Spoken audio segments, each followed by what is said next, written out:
Welcome back to another transcendent episode of Talking Lamar. Today, I'm talking about all the ways we find our people. Let's get to it. What are you talking about? What are you talking about? Sorry, I forgot what I was talking about. What are you talking about? I am talking to you. That's just what I was talking about. It's Talking Lamar. So Lamar, on this episode of Talking Lamar, I've been doing some thinking. We've known you for 20-some years, and you've been part of the radio show, part of the Bob and Sheri Show for most of that time. And now you're full-time, and all of our lives are kind of entwined. And it got me to thinking, people who watched Young Sheldon, Lamar and I were huge fans of Young Sheldon. People who watch Young Sheldon will know this scene. Little Sheldon Cooper growing up in a small town in Texas. His daddy's the high school football coach. He's a genius. He just doesn't fit into his family at all. And he has a hard time making friends, and he's in high school when he's like 9, and he goes to college so soon. And he struggles. He struggles with the emotional side of life and the relationship side of life. And the episode goes like this, Sheldon, one day you'll find your people. And then it cuts to the cast of The Big Bang Theory, which is where Sheldon Cooper comes from. And we see all of the characters on The Big Bang Theory as children. We see who they were as children because that's who they are as adults. We see Penny, her room is just all glitter and sparkles and stuffed animals, and she's sprawled out asleep with messy hair. Remember this scene, Lamar? Yeah. And we see Howard and his mom is yelling at him. And I mean, and it was such an emotional thing. And it got me thinking, for some reason, I was thinking, once upon a time, Bob Lacey was a little boy in Connecticut learning how to march in the Junior Naval Cadets and dreaming of growing up and living in France like he's in some sort of Hitchcock movie. And then there's Doc, who thought he was going to be a million things in life, but he went into the wrong place in college and ended up working in radio because he just stayed in the room, right? And Max, who grew up outside Washington, D.C.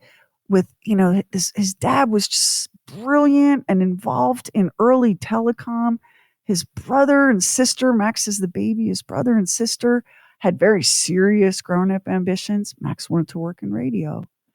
And then there's me, this bug-eyed little weird kid, ricocheting from house to house, Philly, New Jersey, Wyoming, school change after school change, constantly being made fun of for being dictionary lips, right?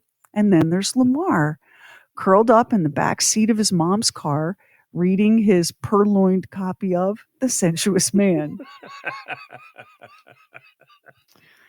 And we all grew up in the most unlikely circumstances imaginable. We found our way to each other in the most unpredictable and twist and turned route. Yes. But think about it, like Max, I spend more time talking to Max than almost anyone in my life. I know Max better than I know my own brothers. Okay. None of us, if you look at it on paper, geographically, lifestyle wise, none of us should have found each other. And we did. Isn't that interesting? God, yes, it is very interesting. Because if you looked on a map, all the different places that everybody, was, and, it's not like we all went to the same school. It's not like we all did anything except what we're doing now together. Otherwise. And Lamar, the way that all of this came together, there's some metaphysical God stuff in this combination, because the way that we all ended up in this room together doesn't make any sense on paper. I've always said that I look at the whole universe or whatever as like a chessboard. And I think God moves the pieces around and goes, okay, I'm going to do this here and this here and this here. And, we can't see what the deal is until we get to where we're supposed to be. We can trace it backwards, but we could have never traced it forward. You know what I'm saying? Yeah. We could have never saw it. Yeah, exactly. When did you start thinking about this, Sheri? Because I've never thought about it. Actually, I've been thinking about it for a couple of months now. Looking for what Swifties call the invisible strings because there are so many. And I had just, Young Sheldon's in reruns. I love it. Love, love, love the Yeah, show.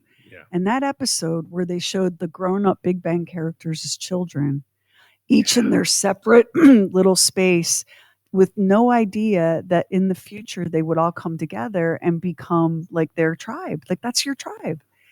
And so I'm watching that episode again and it hit me like a lot of people, we're very lucky, we're very blessed because we have all been together for so long. We can trace those invisible strings in ways that sometimes you can't in life. And it's so fascinating to me the way that we're all so hugely, wildly different that there's no way that we would Yeah. come together and form a family. And yet, here we are, right? It's funny you say this because I do think about this. And the one thing so before I worked with the radio show, I had done a morning show. And so that was what I thought that I wanted to do. And so I was offered the job to work with you guys in addition to what they really wanted to hire me for, which was to write and produce promos and do an air shift.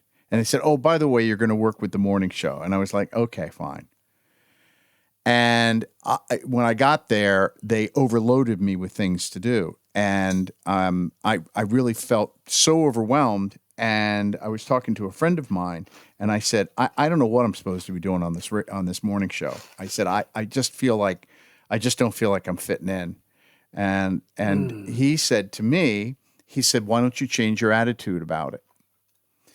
Because I thought, I'm a failure now. Now that I'm working with a morning show instead of doing a morning show, I'm a failure. And that's what I thought in my head. So he said, why don't you change your attitude about it? So I said, all right, I'll try that. He said, bloom where you're planted. And I said, okay, fine. Grow where you're planted, bloom where you're planted. And so I came in and I changed my attitude. And I'll never forget, there was something production-wise I did not long after that, and I made Bob and Sheri laugh. And all of a sudden I went, this is what I'm supposed to do. And it was like a light bulb went off in my head. And I said, and when I now look back through time, that is what I'm better at. That is the skill that I have. But I didn't realize that I was in the right place, but I didn't know it because I was in the way of making that happen. You see? But we all get in our own way. Yeah, I think we all do. Well, to again use a Swiftyism, you learned the right steps to a different dance. You thought you were supposed to be one thing, but what you turned out to be was another. And I remember something that Max said to me when we were, because we've been in business with True Word Stuff almost 2 years now, our other podcast, and we were working on it one day, and I was telling Max, man, what you did there was just so cool. And Max said, I feel like this podcast it's everything that I'm supposed to do. It's acting, it's producing, it's all my radio skills. It's all my life skills come together in this one place. And it's true, right? All of Max's theatrical experience, all of his broadcast experience, all of his technical experience, all of his storytelling, it all kind of comes home in that one place. And I just know for a fact how blessed and lucky we are, because do you know what the odds of finding what you're supposed to do with your people? God, it's got to be astronomically small. What do you think? And recognizing it too. Yeah. Yeah. Yeah. Like when I first met Bob, I had not only did I not, it wasn't that I didn't want to be in the radio business. I had never even thought of the radio business. I grew up mostly without media and had no real relationship with media, because we were poor and living in the middle of freaking nowhere. So when Bob asked me if I wanted to be on the radio with him, I was like, oh, I don't think so. I'm going to be an anthropologist because that's what I wanted to be. I wanted to be a professor. And He was like, no, you have to give this a shot. You're a natural. You have to give this a shot. And I did, assuming that it wouldn't last. But I can remember when I first met Bob. I was a TV producer. He was a radio guy. I was doing his boss a favor by putting together a TV campaign for them. I remember when I first met Bob, there was this weird, like, feeling of the tumblers falling into place and the lock opening. And in my brain, it was like, there you are. Now we can begin. And it was the strangest feeling. And there was nothing romantic about it, but it was that, I found one of my soul people. I found one of my tribe members. And Bob and I have been together since that day, which is extraordinarily unlikely in any business, much less the radio business. And then when Max came to us, I didn't know that Max was beating himself up. We just thought he was some wizard producer. And we knew that Max was our people the day the then program director asked Max to be his spy in the room. And Max looked around and said, that's not where my loyalties are going to go. And we've been together ever since. And Lamar, like, it's a great story. Lamar was a listener, and then he became a regular, then he became the movie critic, and now he's the host of the Bob and Sheri Show. But your story is as unlikely as mine. Oh, God. The two of us fell off a turnip truck and landed at a radio station, right? The fact that we're in this business and not knowing anything about this business. Yeah. At this level. At this level. That's the crazy part. Look at the time that we spend together. Like, and especially for you now that it's full time. Like, you never dreamed you'd have some meth cook's daughter in your ear 10 hours a day, right? Yeah. And I didn't even know Country Boy Like You even existed. I thought that was something out of a TV show. Because I'm married to a Southern man, but he did not grow up with your wild country boy exploits. And then you think about the other people we work with. You think about Tony Garcia. We've been with Tony forever. Mm-hmm. What are the odds that a scrappy little kid from Long Island, raised by his grandmother, with a dream of being in radio, that he would be here? And Doc, who probably never in a million years even aimed at this destination, wakes up every day going, what happened? How did I get here? So, Doc, I know you're working in the background, but jump into this conversation. Have you ever thought about all the invisible strings? A little bit. Like, I don't want to say it's overwhelming, but it is. It can be very interesting emotionally to kind of think about how everything falls into place compared to how, like, I often think about or try to imagine what life would be had everything not moved in a certain way. And it's just difficult. It's weird. It's just weird. It's just difficult to see how life would have been different if at any of the major turning points of life. Like just can't imagine. At this point in life, I can't imagine how different life would be. One different decision. One decision changes down the line everything. Somewhere. Yeah. So let's look at Doc, because people may not realize that Max and Bob and Doc and I all worked for the same company in the same building for a very long time, but we didn't work together at all. We'd see each other in the hallways. We'd see each other at staff meetings. Max and Doc might talk technical, but we were together, but we never worked together. And we thought Doc was the shizzle. Like, we just thought he was amazing. And we never thought in a million years that the tumblers would turn in such a way that Doc would be here. We wanted it. Like, when we found out Doc wanted to join us, we were like, oh my God, nobody say anything stupid. Shh, don't scare him off. Honestly, it's true, Doc. We were like, nobody say anything. Don't make eye contact. Just shh, shh, shh, shh. put out some treats and see if he comes closer.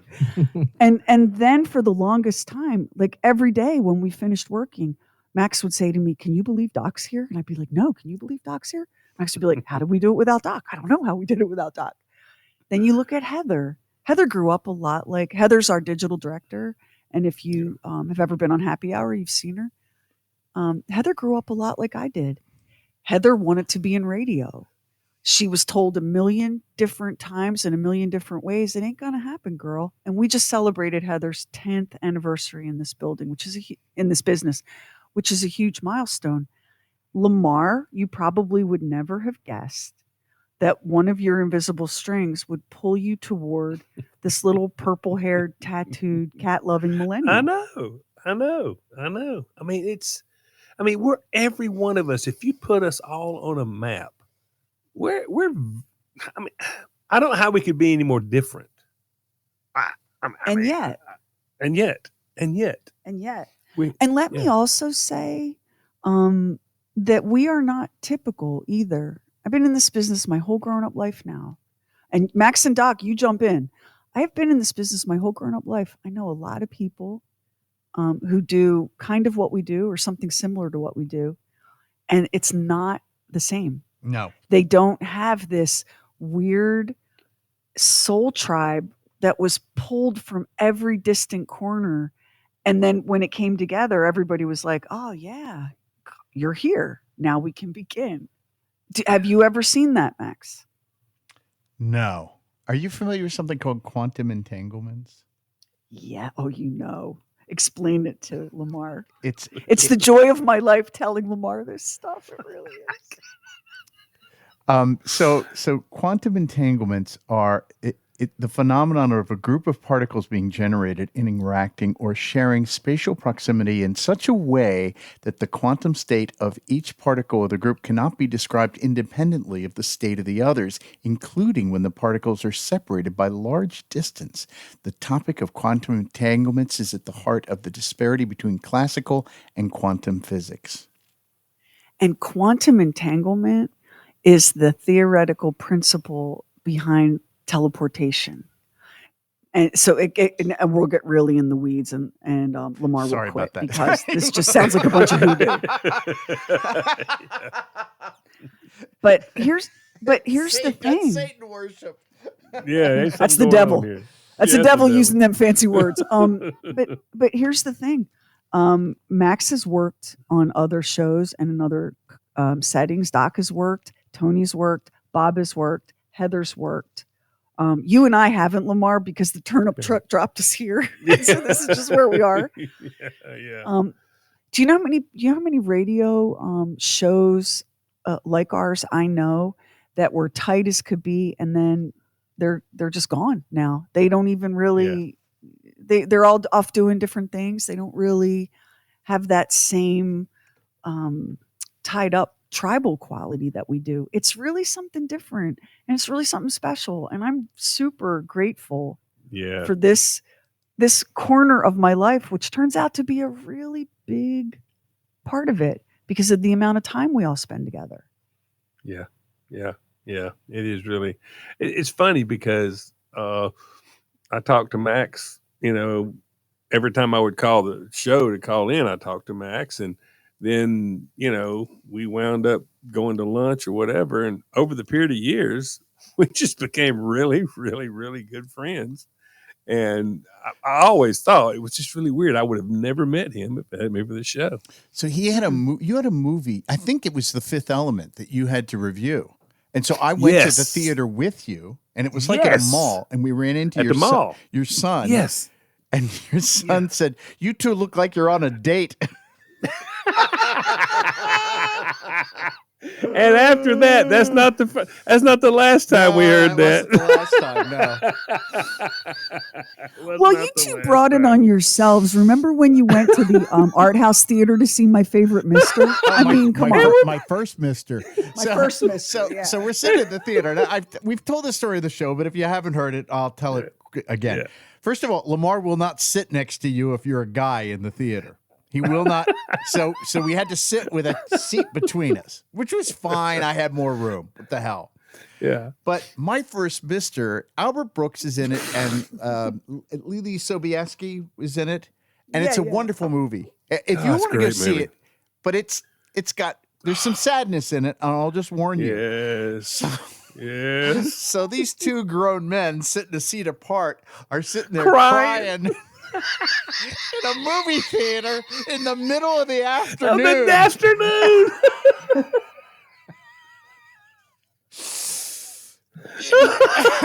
Eating tubs of popcorn with too much faux butter on them. Oh my God. Oh, yeah. Lamar, Yeah. do you know what?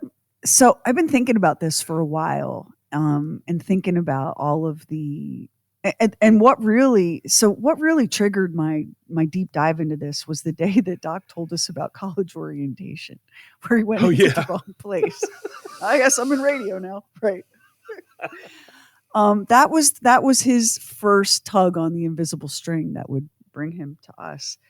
A few weeks ago, I guess, a few weeks ago, we were all traveling together, and we were talking and kind of sitting around the campfire and reminiscing about previous road trips that we'd done. And even before Lamar joined the show, he would travel with us. We would call him up and go, "Hey, do you want to go to upstate New York or Columbus, Georgia, or whatever?" And he'd be like, "Yeah, let me get the weekend off."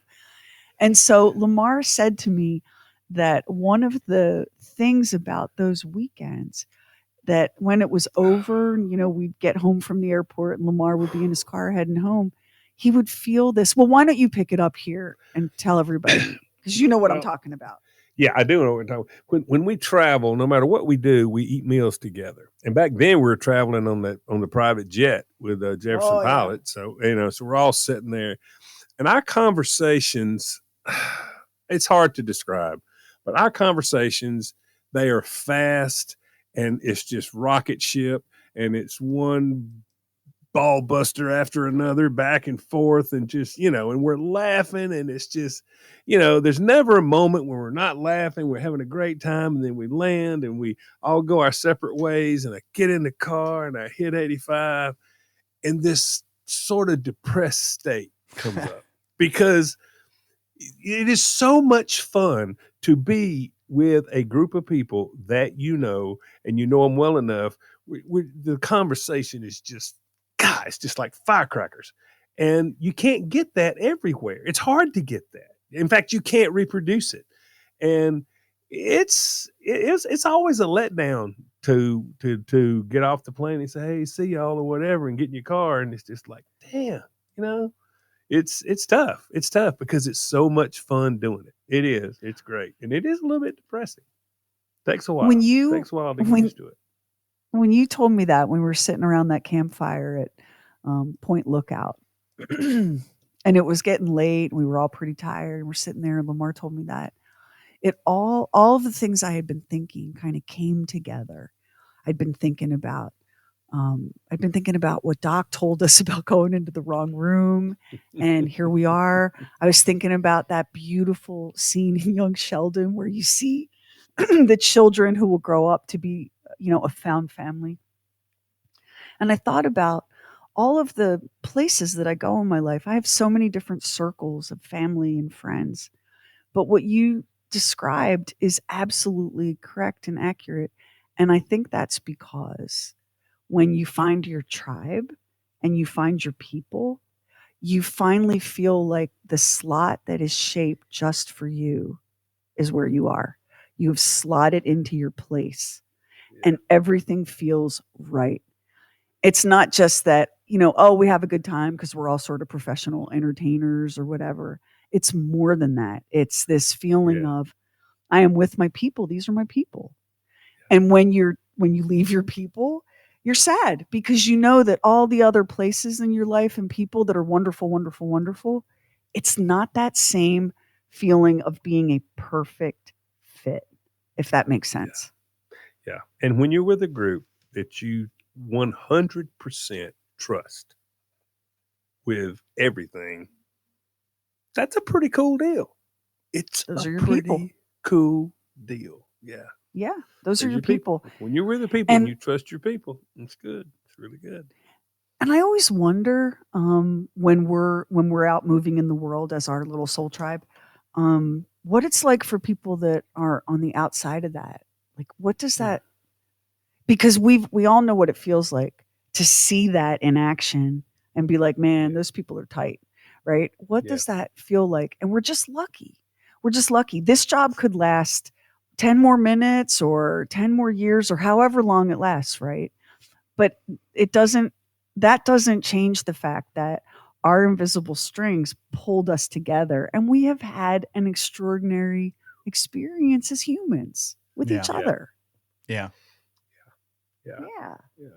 And And I know Doc is thinking right now, well, you padlocked me into my house. I don't really have a choice about being in this tribe. And let me say to you, Doc, just sit tight. You'll get used to it. Eventually you'll like it. It's called Stockholm Syndrome. So yeah, so I'm glad that we talked about this in this episode of Talking Lamar, because I think that people that hear you on the radio, they kind of know the story, the rough outlines of it, but it's more than, oh, he's a funny guy, so we started bringing him on the show. It wasn't just that you were a funny guy. There was something else, and Max knows that. Yeah, that's absolutely true. There was something else. The odds against this working out are astronomical. And yet, here we are. Here we are. and here we are, and thank you for listening to whatever we're doing. Yeah, listen, I don't know if y'all have enjoyed this at all, but we have had a fantastic time talking about it. And if you hated it, hey, call us and tell us. We'd like to know. And if you loved it, call us and tell us. We'd like to know. But whatever, we'll be doing this again in another week or so. So don't quit. I hate a quitter. Hey, Lamar, tell them. If they hated this one, it'll be different next week. Get over it. Yeah. You never know. You never know what's going to happen. And the only way to know what's going to happen is to show up. So we're looking for you to show up. But until then,